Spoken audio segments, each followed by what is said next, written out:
அனைவருக்கும் வணக்கம். இன்றைக்கு வந்துட்டு மிக முக்கியமான தினங்க. அதாவது நம்ம தாழ்த்தப்பட்ட மக்களுடைய குரலாக அறிஞர் அம்பேத்கர் அவர்களை பார்க்குறோம், பெரியார் அவர்களை பார்க்குறோம் இல்லையா? ஆனால் இவர்களுக்கெல்லாம் முன்னோடியாக திகழ்ந்தவர் யார் அப்படின்னா அயோத்திதாச பண்டிதர். இவருடைய இயற்பெயர் காத்தவராயன். இவர் அவருக்கு டீச் பண்ண அவருடைய ஆசிரியருடைய பெயரையே நன்றி விசுவாசமாக வச்சுட்ருக்காரு. ஏன்னா அவரால் தான் இவருக்கு இவ்வளவு அறிவு கிடைச்சது அப்படின்னு சொல்லிட்டு அவருடைய ஆசிரியருடைய பெயரை வச்சுட்ருக்காரு. இவர் நம்ம வரலாற்றில் பெருசாக நம்ம பேசுகிறோமா அப்படின்னா இல்லை அப்படின்னு தான் சொல்லுவேன் நான். சின்ன வயசுலேருந்து நீங்களே யோசிச்சு பாருங்களேன், அயோத்திதாச பண்டிதரை பற்றி எவ்வளவு பேருக்கு தெரியும்? அம்பேத்கர் அவர்களை தெரிகிற மாதிரி, பெரியார் அவர்களை தெரிகிற மாதிரி, இன்னும் மற்ற தலைவர்களை தெரிகிற மாதிரி இவரை தெரியுதா அப்படின்னா தெரியலை. நானே இன்றைக்கு தான் முழுவதுமாக படித்தேன். இவர் ஒரு சமூக சீர்திருத்தவாதி, தாழ்த்தப்பட்ட மக்களுக்காக குரல் கொடுத்தவர் அப்படின்னு சொல்லிட்டு மேலோட்டமான ஒரு பார்வை தான் எனக்கு இருந்துச்சு. முழுவதுமாக அவரை பற்றி நான் இன்னைக்கு தான் படித்தேன் நான். சரி, அவர் என்ன பண்ணியிருக்காரு அப்படின்னா, முதல்ல அந்த மக்களை நம்ம விழிப்புணர்வு கொண்டு வர்றதே மிகப்பெரிய ஒரு சேலஞ்சிங்கான ஒரு விஷயங்க. இன்றைக்கு படிச்சுட்டு இன்னைக்கு நீங்கள் இந்த ஸ்டேஜில் இருக்கீங்க அப்படின்னா சொன்னால் புரிஞ்சுப்பாங்க. ஆனால் அப்போ உள்ள மக்கள் எப்படி இருந்தாங்க அப்படின்னா, ஒன்று அவன் அடிமைப்படுத்திட்டு இருக்கான், நீ அடிமையாக இருக்க அப்படின்னு அவங்களுக்கு சொல்லி புரிய வைக்கிறது மிகப்பெரிய ஒரு பாடுங்க. அவங்க என்ன சொல்லுவாங்க அப்படின்னா, அவங்க அப்படி தானே நம்மளை நடத்துவாங்க, காலங்காலமாக அதுதானே அப்படி நடந்துட்டுருக்கு, அதுக்கு என்ன பண்ணுறது அப்படின்னு சொல்லிட்டு அதை அக்செப்ட் பண்ணிப்பாங்க. இது ஏன் எதற்கு அப்படின்னு கேள்வி கேட்கவே மாட்டாங்க. இந்த கேள்வி அவங்களுக்குள்ளே கொண்டு வர்றதுக்கு அவர் படாத பாடுபட்டார். இதுக்கு அவர் எடுத்துக்கொண்ட முயற்சி தான் இந்த ஜனங்களுக்கு எஜுகேஷனை கொடுக்கணும். அதுக்கு தான் நீலகிரியில் ஒரு மாநாடு நடக்குது. அந்த மாநாட்டில் அவங்களுக்கு என்னென்ன வேணும் அப்படின்னு சொல்லிட்டு கோரிக்கையை வச்சு பெற்றுக்கொள்கிறாங்க. தாழ்த்தப்பட்டவர்களின் குரலாக, குரலற்றவர்களின் குரலாக இவர் ஒருத்தர் தான் அந்த மாநாட்டில் குரல் கொடுக்குறாரு. இவங்க கோயிலுக்குள்ளே போகணும், பொது குளங்களில் தண்ணீர் எடுக்கணும் அப்படின்னு ஒரு 10 கோரிக்கைகளை முன்வைக்கிறாங்க. எல்லோரும் அந்த மாநாட்டில் இருந்தவங்க எல்லோரும் ஒட்டு மொத்தமாக இல்லை, அது கோவிலுக்குள்ளெல்லாம் அலோவ் பண்ண முடியாது அப்படின்னு சொல்லிட்டாங்க. இவருக்கு ஒன்றுமே பண்ண முடியல. அதுக்கு சில சாமிகள் எல்லாம் சொல்கிறாங்க, தாழ்த்தப்பட்டவங்களுக்கு தான் இந்த கருப்பு சாமி இருக்குது, பெரிய சாமி இருக்குது, அதெல்லாம் நீங்கள் வச்சுக்கோங்க. சிவன் கோவிலுக்குள்ளே வரணும்னு ஏன் துடிக்கிறீங்க? அதெல்லாம் எங்கள் சாமி, வர வைக்க முடியாது அப்படின்னு சொல்லிட்டு இவர் ரொம்ப கோபமாக, சரி உங்கள் சாமியை நீங்களே வச்சுக்கோங்க, கோவிலுக்குள்ளே நாங்கள் வரல அப்படின்னாலும் பரவாயில்ல, எங்களுக்கு படிப்பையாவது கொடுங்க அப்படின்னு சொல்லிட்டு அந்த மாநாட்டில் தான் பேசி ரொம்ப கோபமாக ஒற்றை மனிதராக போராடி தாழ்த்தப்பட்ட மக்களுக்காக தொடக்க பள்ளிகளை திறந்து வச்சார் இவர். இதுக்கப்புறம் தான் அவங்களுக்கு கல்வி கிடைச்சிது. ஏன்னா அவங்களுக்கு அப்போ கல்வி கிடைக்கிறது மிகப்பெரிய ஒரு போராட்டமாகவே இருந்துச்சு. அவங்கள ஸ்கூல் எல்லாருக்கும் பொதுவான ஸ்கூல் தானே, அப்போல்லாம் திண்ணை பள்ளிக்கூடங்கள் தானே, அப்போ அவங்கள சேர்த்துக்கவே மாட்டாங்க. உங்களுக்கு எல்லாம் அப்போ பழைய படங்கள் 80s வந்த படங்கள்ல எல்லாம் அதை காட்டியிருப்பாங்க. அது உண்மை சம்பவம். அது ஒரு நிமிஷம். அப்போ உங்களுக்கு பள்ளி ஸ்கூலில் உங்களை எல்லாம் படிக்க வைக்க முடியாது அப்படின்னு சொல்லிட்டு மிகப்பெரிய தடை.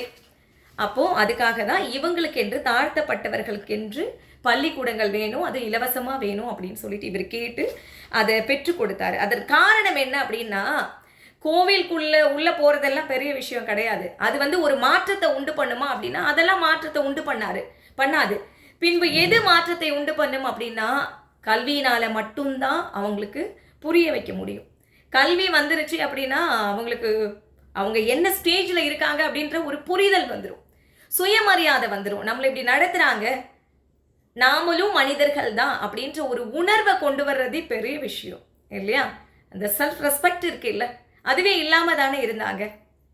வேலை வாய்ப்பு வர்றது, நானும் மனிதன் தான், நீயும் மனிதன், நம்ம 2 பேருக்குமே ஒரே சமமான உரிமைகள் தான் இருக்குது அப்படின்னு இதை உணர வைக்கிறது எது அப்படின்னா கல்வினால் மட்டும்தான் முடியும் அப்படின்னு அவர் சிந்திச்சு இந்த மக்களுக்கு கல்வி தான் வேணும் அப்படின்னு அவர் போராடினார். Why? Because education is the real revolution அப்படின்றத அவர் நம்பினார். அதுதான் அங்கே விஷயம். அதாவது அப்போ எப்படி இருக்கும் உங்களுக்கு தெரியும் எல்லாமே. அதாவது தாழ்த்தப்பட்ட மக்களுக்கு சாப்பாடு எப்படி கொடுப்பாங்க அப்படின்னா, வயலில் இவங்க தான் வேலை செய்வாங்க. அங்கே ஒரு பாறை இருக்கும், அந்த பாறையை வாஷ் பண்ணிவிட்டு கழுவிட்டு அதில் அங்கே களியோ சாதம் கிடையாது, அப்போலாம் களி அந்த மாதிரி வைப்பாங்க. அதுக்கு தொட்டுக்கிறதுக்கு அந்த பாறையிலேயே ஒரு குழி மாதிரி பல்ல மாதிரி தோண்டி வச்சுருப்பாங்க அந்த கல்லில். அதில் தான் அங்கே குழம்போ ஏதோ ஒன்று அவங்களுக்கு கொடுக்கப்படும், அதை தொட்டுட்டு அவங்க சாப்பிடுவாங்க. சாதம் எல்லாம் அவங்களுக்கு கையிலேயே அப்படி எப்பயாவது தானே சாதம் கிடைக்கும், கையிலேயே போட்டு அந்த குழம்பையும் அதிலேயே போடுவாங்க, அப்படியே அவங்க சாப்பிடணும் பிசைஞ்சு. இந்த மாதிரியான நிலைமைகள் தான் அங்கே. உயர் சாதி என்று கருதப்படுகின்ற நபர்கள் வந்துட்டு சட்டை போட்டுப்பாங்க, இவங்க சட்டை போடக்கூடாது. ஈவன் சத்தமாக பேசுறது கூட அங்கே அனுமதி கிடையாதுங்க. உண்மையான சுதந்திரம் என்பது எது? சுயமரியாதையுடன் ஒருவன் வாழுகின்ற பொழுதுதான் அங்கே உண்மையான சுதந்திரம் அவனுக்கு கிடைச்சிருக்கு அப்படின்னு அர்த்தம் இல்லையா? அது எல்லாம் மறுக்கப்பட்டது எல்லாம் இவரால் வந்துட்டு பெறப்பட்டது. பெரியார் அவர்களுக்கும் அம்பேத்கர் அவர்களுக்கும் முன்னோடியாக இருந்தவர் வந்துட்டு அயோத்திதாச பண்டிதர் அவர்கள். இன்னும் சொல்ல போனால் வந்து திருக்குறள் நம்ம இன்றைக்கு வந்துட்டு உலக பொதுமறை, அது எங்களுடைய தமிழின் மிகப்பெரிய சொத்தாக நம்ம வந்துட்டு பெருமை பாராட்டிட்டு இருக்கோம் இல்லை? இது எல்லாம் யாரால் வந்தது அப்படின்னா இவருடைய பாட்டனார். இவங்க தாத்தா வந்துட்டு என்ன பண்ணியிருக்காரு அப்படின்னா வெள்ளைக்காரங்க கிட்ட வந்துட்டு சமையல்காரராக வேலை பார்த்துட்டு இருந்திருக்காரு. அவருடைய பேர் என்னன்னா கந்தப்பன், காத்தவராயன் இவருடைய பேர். இவங்க அப்பா பேர் கந்தசுவாமி, இவங்க தாத்தா பேர் வந்து காத்தவராயன். 1811 என்ன பண்ணியிருக்காரு அப்படின்னா இவங்க சமையல் பண்ணும்பொழுது நிறைய இந்த ஓலைச்சுவடிகள்லாம் கொடுத்து எரித்து பயன்படுத்துங்க அப்படின்னு சொல்லிட்டு இவர்கிட்ட வந்திருக்கு. இவங்க வந்து தமிழ் மீது ரொம்ப ஈடுபாடு உள்ள ஒரு குடும்பம், படித்த குடும்பம். அதனால இவங்க தாத்தா வந்துட்டு அதை எடுத்து படித்து பார்த்துட்டு இது என்ன இப்படி இருக்கே அப்படின்னு சொல்லிட்டு அதில் ரொம்ப இன்வால்வ்மெண்ட் ஆகிட்டு அதுக்கப்புறம் அவர் வேலை பார்த்துட்டு இருந்தார்ல, அப்போ வந்து சென்னை மாவட்ட ஆட்சியராக இருந்திருக்காரு. அவர் பேர் வந்துட்டு நான் சொல்கிறேன், இங்கே நான் நோட் பண்ணி வச்சுருந்தேன், எங்கன்னு தெரியும், எல்லிஸ் பிரபு. அவர்கிட்ட கொண்டு போய் கொடுத்து அவர் வந்து அதுக்கப்புறம் தான் இது வந்து அச்சிட்டு கொடுத்துருக்காங்க. இன்றைக்கு வந்து திருக்குறள் நமக்கு கிடைச்சிருக்கு அப்படின்னு சொன்னால் அது இவரால் தான். இவருடைய தாத்தா தான் அந்த ஓலைச்சுவடிகளை கொண்டு வந்து கொடுத்துருக்காரு. அது எவ்வளோ கிடைச்ச வரைக்கும் நமக்கு கிடைச்சது, மீதி எல்லாம் எரிச்சாங்களா என்ன பண்ணாங்களா தெரியல. இவருக்கு கையில் வந்ததுக்கப்புறம் நமக்கு அதை ரொம்ப சேவ் பண்ணி கொடுத்துருக்காரு. ஸோ இவர் மக்களை மனிதர்களா மதிங்க அப்படின்னு பெரியார் அம்பேத்கர் அவர்களுக்கு முன்னதாகவே குரல் கொடுத்த ஒரு நபர் யாரு அப்படின்னா அயோத்திதாச பண்டிதர்.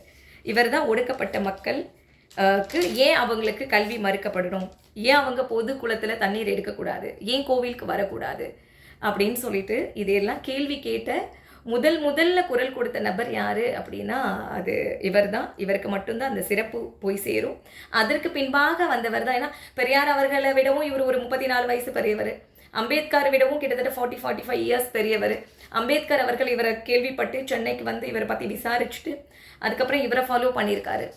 அந்த மாதிரி இவங்க 2 பேருமே இவர்கிட்ட இருந்து கற்றுக்கொண்டவைகள் ஏராளம். அதனால இவரை நம்ம ஹானர் பண்ணணும். இவருடைய சிலைகள் அங்கங்கே நிறுவப்பட்டால் நல்லா இருக்கும். இன்றைக்கு இருக்கக்கூடிய பிள்ளைகளுக்கு, தலைமுறைகளுக்கு நம்ம இவரை பற்றி சொல்கிறது நம்முடைய தலையாய கடமையாக இருக்குது. இந்த மாதிரியான தலைவர்கள் வரலாற்றில் பெரியதுமாக பெரிய லெவலில் பேசப்படாத தலைவர்கள் வந்துட்டு நிறைய பேர் இருக்காங்க. அவங்கள குழந்தைங்களுக்கு நம்ம தெரியப்படுத்தணும். ஃபர்ஸ்ட் ஆஃப் ஆல் நம்ம தெரிஞ்சுக்கணும், அதுக்கப்புறம் அவங்களுக்கு நம்ம தெரியப்படுத்தணும். ஏன்னா இன்றைக்கு நம்ம பேசுகிறோம், எல்லாரையும் பற்றி பேசுகிறோம், விவாதிக்கிறோம், சுதந்திரமாக இருக்கோம், படிக்கிறோம் எல்லாருமே. அதாவது இன்றைக்கு உயர் சாதியினர் என்று பார்க்கப்படுறவங்க யாருமே உயர் சாதியினர் கிடையாது. பார்ப்பனர்கள் வந்து எல்லாருமே எனக்கு கீழே தான், தாழ்ந்த சாதி தான். ஓகே, எல்லாருக்கும் உயர்ந்த சாதி வந்து நான் மட்டும்தான் அப்படின்னு சொல்லப்பட்ட ஒரு நிலைமையை மாற்றி அமைத்தது யார் அப்படின்னா இந்த மாதிரியான மாபெரும் தலைவர்கள் நமக்கு கிடைச்சதுனால தான். அதனால இவங்கள எப்பவுமே நம்ம கொண்டாடப்பட வேண்டியவங்க. இவங்க எல்லாம் இல்லை அப்படின்னு சொன்னால் இன்றைக்கு பார்ப்பனர்களை தவிர்த்து எல்லோருக்குமே தாழ்த்தப்பட்டவர்களுடைய நிலைமை தான். நம்ம பெருசாக அவங்கள மட்டும்தான் நம்ம ஃபோக்கஸ் பண்ணுறோம் கிடையாது. எல்லா சாதியினரும், லாஸ்ட் ஒரு வீடியோவில் கூட நான் சொல்லியிருப்பேன், நான் இந்த நாட்டை ஆளக்கூடிய மன்னராக இருந்தாலுமே சரி பார்ப்பனர்கள் அவங்கள விட ஒரு 4 அடி தள்ளி தான் அவங்க நிற்கணும். அப்போ அவங்க பார்வையில் எல்லாருமே கீழ் சாதியினர் தான். ஸோ இந்த இந்த இந்த ஒரு பிம்பத்தை உடைச்சது யார் அப்படின்னா இந்த மாதிரியான தலைவர்கள் தான். ரைட், இதை முதல்ல தெரிஞ்சுக்கணும், தெரியப்படுத்தணும். நன்றி.